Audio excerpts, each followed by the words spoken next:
Praise the lord. దేవునికి మహిమ కలుగుగాక. క్రీస్తు నామములో మీ అందరికీ షాలోమ్ తెలియజేస్తున్నాను.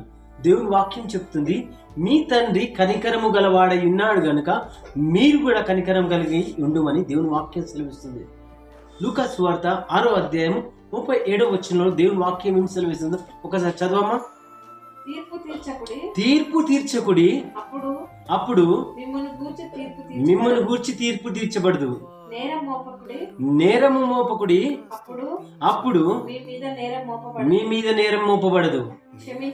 క్షమించుడి, అప్పుడు మీరు క్షమింపబడదురు అని దేవుని వాక్యం సెలవిస్తుంది. హల్లెలూయా. ఎందుకంటే ఆయన కనికరము గలవాడు. మనము కూడా లోకంలో కనికరమనే జీవితం జీవించాలి. ఈ 2024 సంవత్సరాల్లో మనం ఎంతమందికి తీర్పు తీర్చాం, ఎంతమందిని ద్వేషించాం, ఎంతమందిని నిందించాం. ఈ చివరి రోజులలో 2024 సంవత్సరంలో మనం ఇవన్నీ కూడా తీర్పు తీర్చాం. ఈ నూతన సంవత్సరంలో మనం ప్రవేశిస్తుండగా నూతనమైన జీవితాలు, నూతనమైన స్వభావాలు, నూతనమైన ఆలోచనలు మనకు రావాలని ప్రార్థించాలి.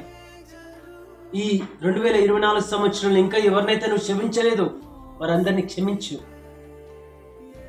తీర్పు తీర్చువాడు దేవుడు. నేరము మోపకు, నీ మీద నేరం మోపబడదు. నువ్వు క్షమించినట్టయితే దేవుడు కూడా నిన్ను క్షమిస్తాడని దేవుని వాక్యం సెలవిస్తుంది. ఆమేన్. God bless you.